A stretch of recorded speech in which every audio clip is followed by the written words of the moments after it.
I want to tell you about the moment I stopped being able to look at a gravestone the same way.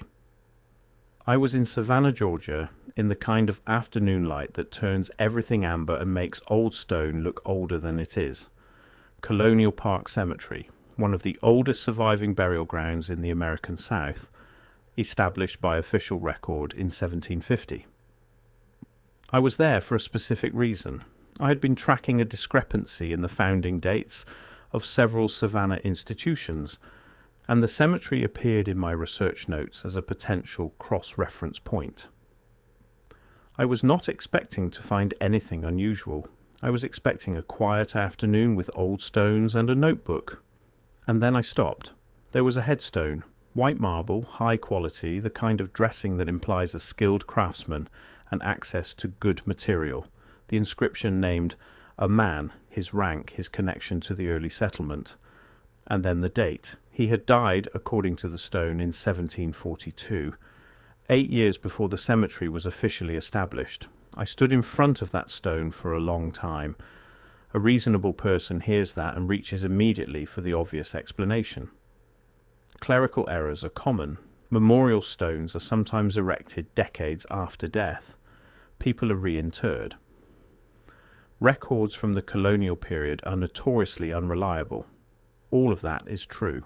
All of that is the appropriate first response, and I want to be clear that I applied it carefully for a long time before I began to look more carefully, because one stone with an anomalous date is a clerical error. Two stones in the same cemetery are a pattern beginning to form. And when you begin to compare cemeteries, not anecdotally, not impressionistically, but systematically, when you cross-reference the inscriptions against census records and church registers and municipal founding documents and newspaper archives from the period, what you find is not a collection of individual errors. What you find is a problem. The problem is the dates. And once you see it, you can't unsee it. Let me establish something first. American cemeteries from the colonial and early national period are among the best documented built environments we have from that era. Unlike the churches and public buildings I've discussed in previous work, cemeteries were maintained by multiple overlapping record systems simultaneously. Church records, municipal records, family records, and in many cases the inscriptions themselves. This redundancy should make them reliable. It should mean that when something doesn't align, we notice. The question is whether we've been noticing. Let me take you somewhere specific. Mount Auburn Cemetery in Cambridge, Massachusetts, established officially in 1831. One of the first designed garden cemeteries in the United States, part of a movement that swept America and Europe in the early 19th century, with a speed and geographic coordination I will return to. Walk through its oldest sections and you encounter something the official guidebooks don't address. A concentration of stones whose carving quality, whose material selection, whose tool marks under careful inspection don't align neatly with the craft capabilities documented for that period and that region. I'm not talking about aesthetics. I'm talking about specific evidence of tooling. Early 19th century American stone carving, and this is well documented in the decorative arts literature, shows the marks of its period, certain irregularities in letter forms, characteristic approaches to relief depth, the specific wear patterns produced by the iron tools available to craftsmen of the time. What you find on some of the oldest stones at Mount Auburn and at comparable early cemeteries across Massachusetts and Connecticut and Rhode Island are tool signatures that the material record says should not be there. A different precision, a different hand. This raises a simple but critical question. Who cut those stones? The Granary Burying Ground in Boston, established 1660 by official record, contains the graves of 3 signers of the Declaration of Independence, among many others. It is a national landmark. It is carefully maintained. It is studied. And it contains headstone iconography that has been the subject of genuine scholarly attention. The death's heads, the winged souls, the willow and urn motifs that spread across New England graveyards with the same mysterious coordination I described in our examination of Baroque church facades. The same motifs, the same geometric organization, the same hierarchical arrangement of symbolic elements appearing simultaneously across cemeteries in Massachusetts, Connecticut, Rhode Island, New York, and then, if you look across the Atlantic, in cemeteries in England and Scotland and Ireland, in the same period, in the same configuration. The scholarly literature attributes this to the spread of craft knowledge through stone-cutting guilds, a reasonable explanation in principle. But the guilds themselves, when you try to trace their documented organizational history, present the same problem the architects of the great public buildings present. The records are incomplete, the lineages are broken, the apprentice histories stop at inconvenient moments, the silence was deafening.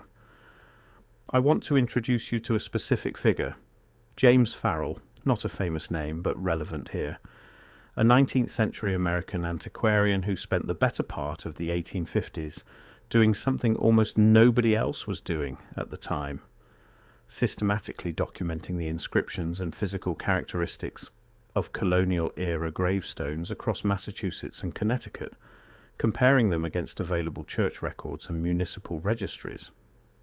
He published his findings in 1863 in a volume that received polite attention and was then largely absorbed without consequence into the historical literature.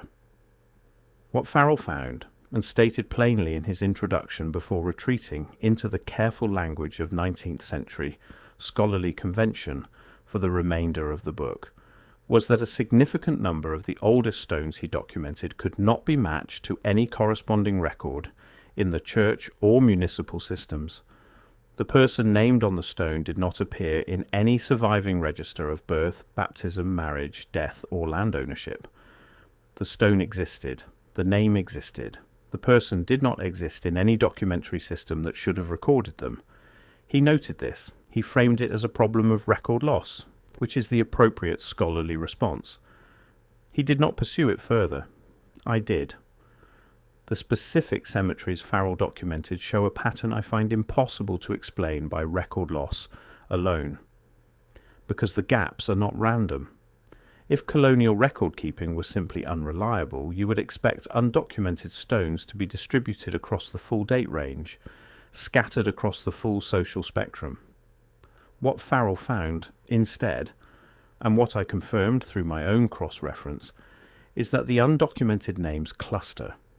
They cluster in specific date ranges, precisely the earliest dates represented in each cemetery, and they cluster in what appears to be a specific social stratum. The most prominent families, the ones with the most elaborate stones, the ones with the most visible positions in the early settlement record. The people with the best documentation of their existence are, in multiple cases, the people whose documentary record is missing. That inversion is strange enough to be worth sitting with. Let me widen the frame. This is not an American problem. Travel to the Père Lachaise cemetery in Paris, established officially in 1804 under Napoleon's administrative reorganization of the city's burial practices.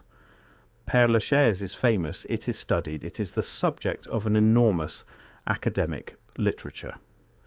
And it contains, in its oldest sections, stones that French architectural historians have quietly noted share material and craft characteristics more consistent with 17th century Flemish stoneworking traditions than with any documented Paris atelier of the early 19th century.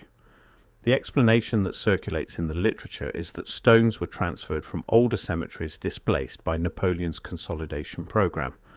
That is probably true in some cases, but the transfer records are, in a number of instances, incomplete, and in several cases that have been noted and not pursued, the persons named on the transferred stones do not appear in the records of the older cemeteries from which the stones were supposedly taken. The stone arrived. Its origin didn't.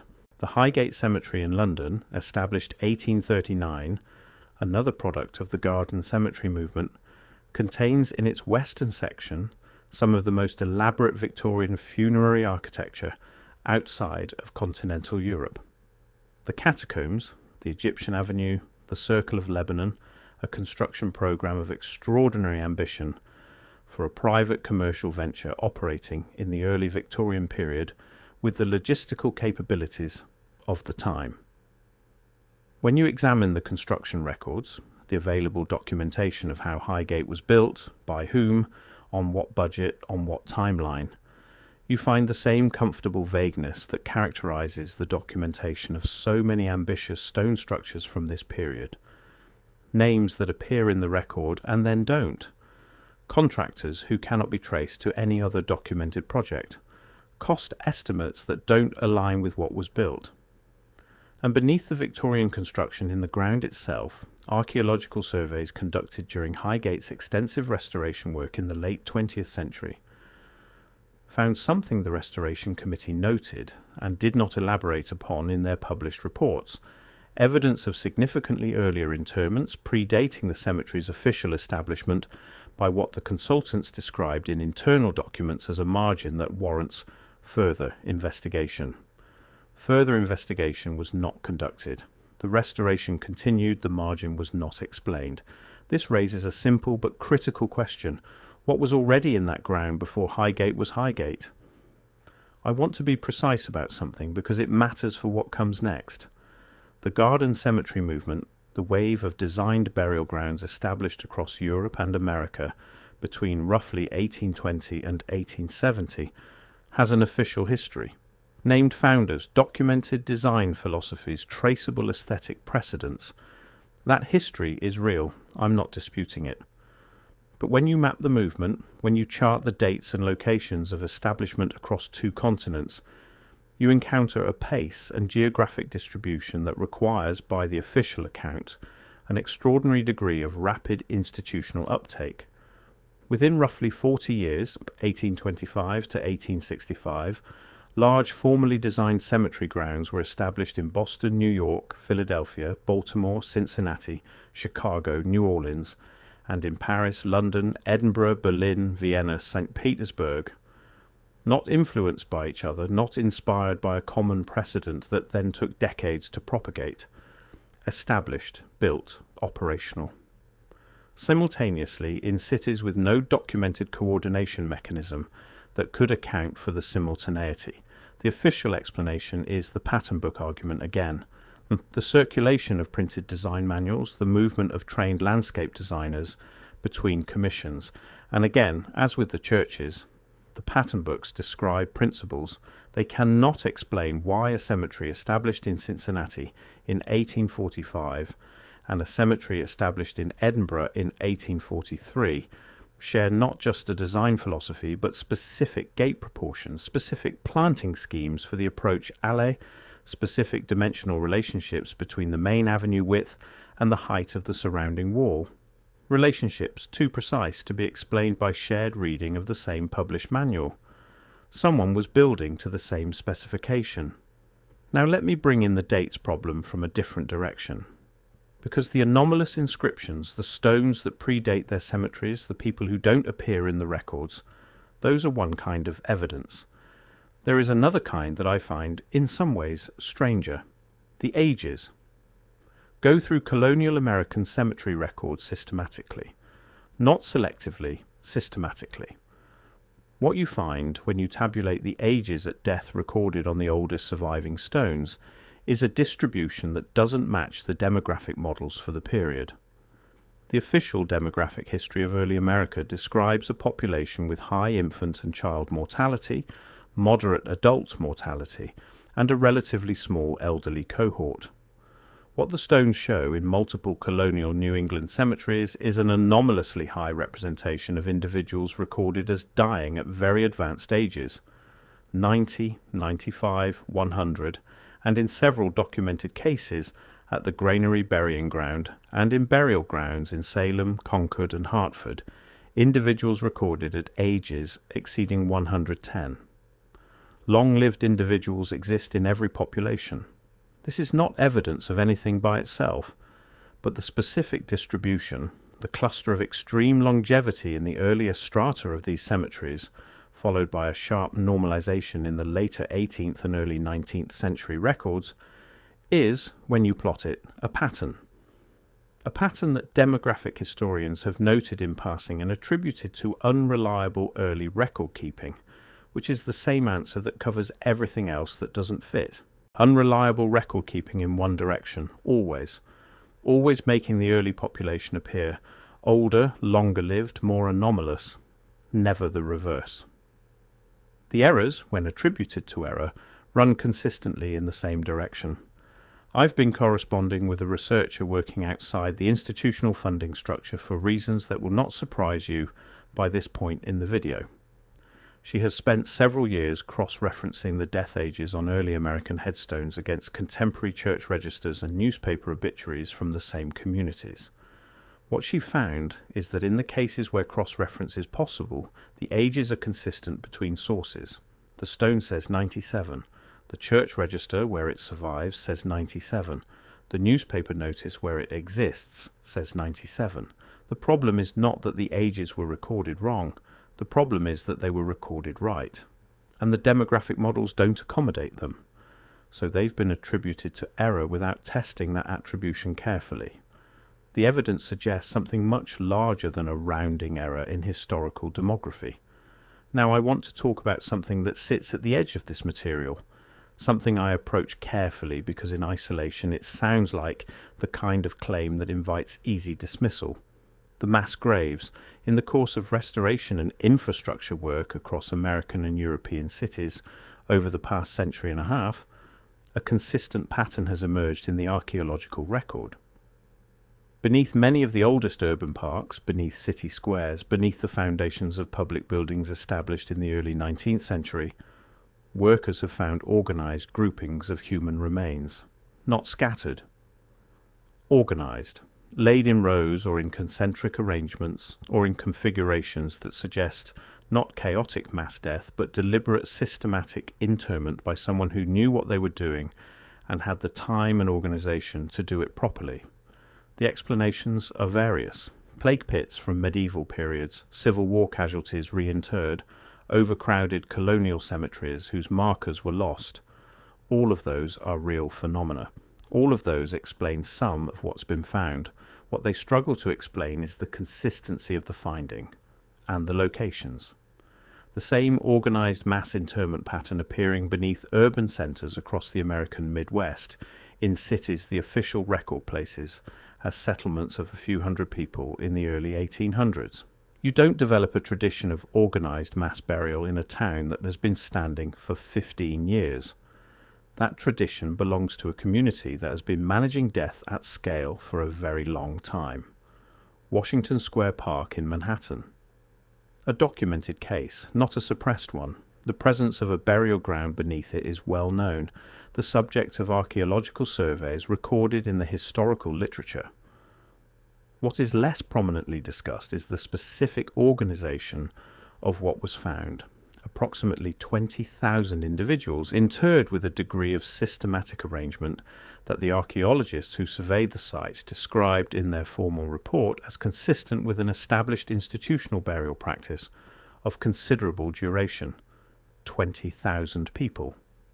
In a neighborhood that the official record describes as sparse rural land as recently as the 1780s. Where did 20,000 people come from? How long had they been dying there? Who organized their burial? The silence was deafening. And here's the strangest part. In multiple cases, across England and France and the United States, the ground beneath documented 18th and 19th century burials has yielded worked stone, not natural stone. Cut and dressed, in some cases inscribed, showing craft marks inconsistent with the documented stoneworking traditions of the period and region.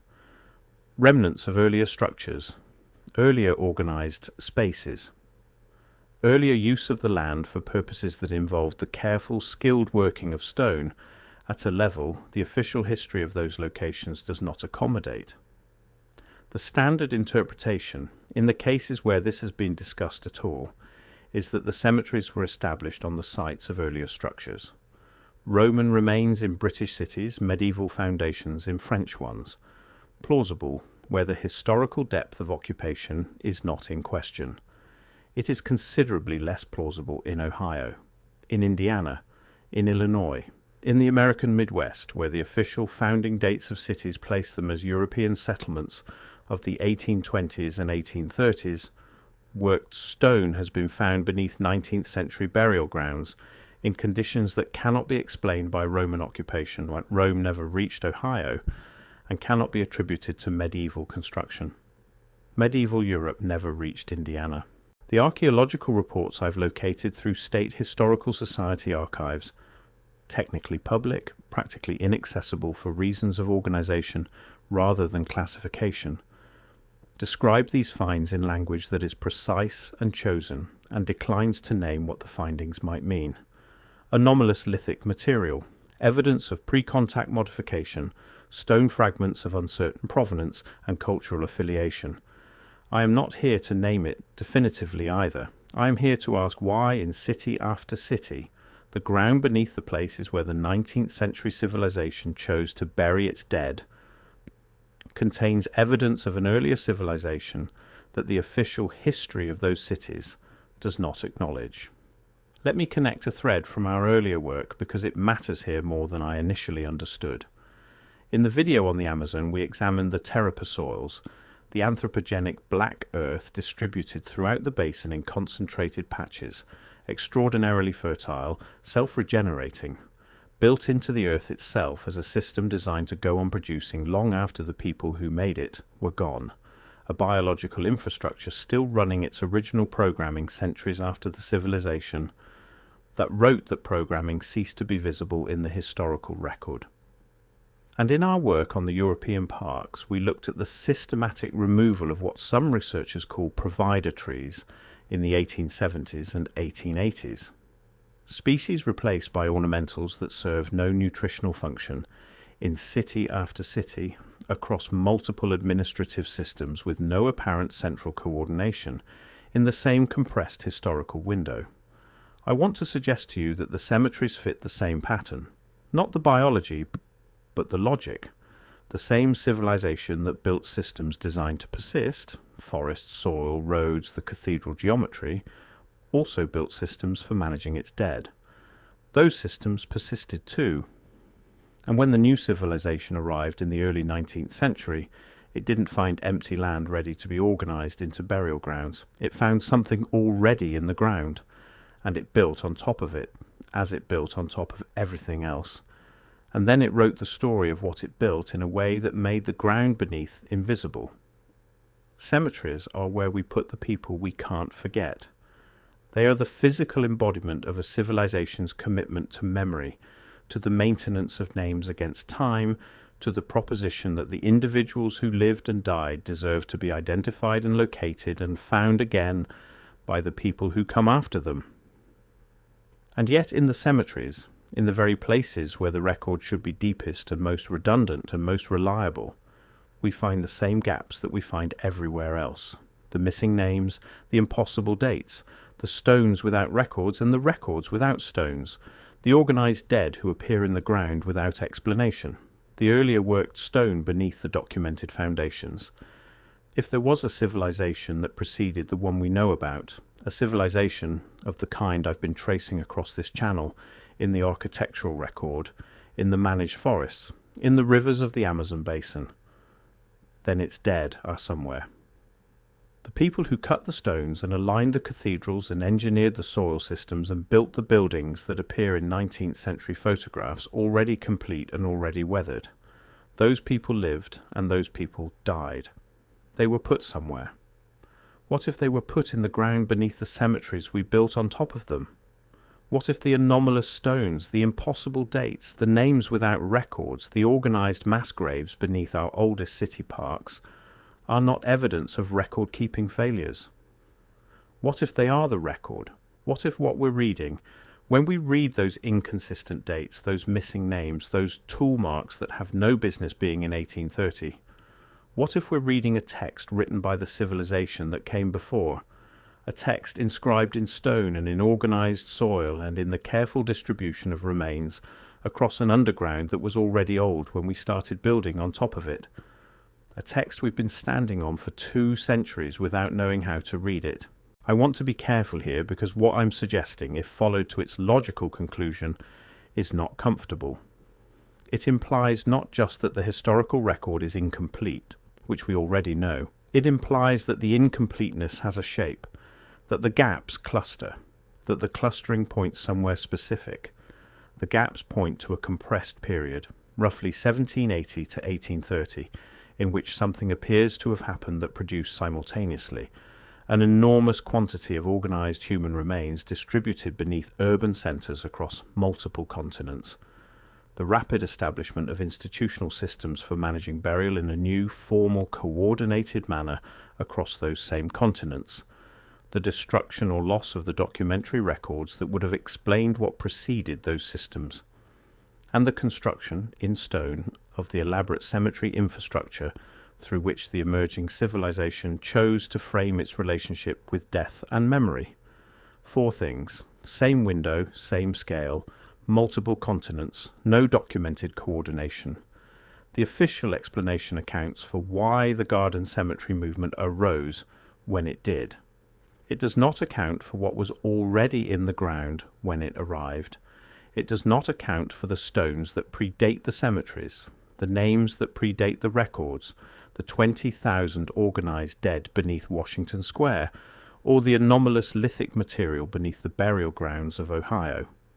The official explanation collapses here, not loudly, quietly, under the accumulated weight of what it was never designed to explain.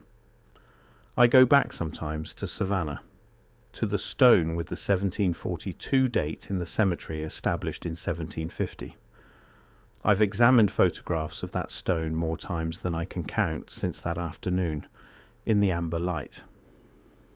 I've searched the colonial church registers, the municipal documents, the available family records. The person named on that stone, living and dying in a city that the city's own records say was barely established in 1742, does not appear in any system built to preserve them. The stone is there. The name is there. The date is there. The person is missing from every record designed to remember them. Somewhere beneath the cemetery in a city you have almost certainly walked through, there are people in the ground who nobody is looking for. People whose names exist somewhere, on stones or in records that haven't been connected, or in archives that note their existence in an index and file them in locations technically accessible and practically unreachable.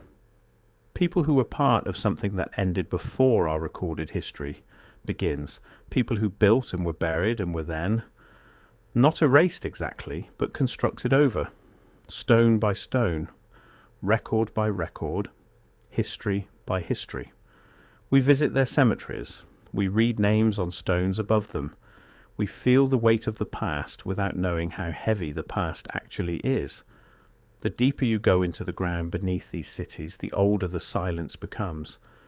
And somewhere in that silence, there are names we haven't found yet.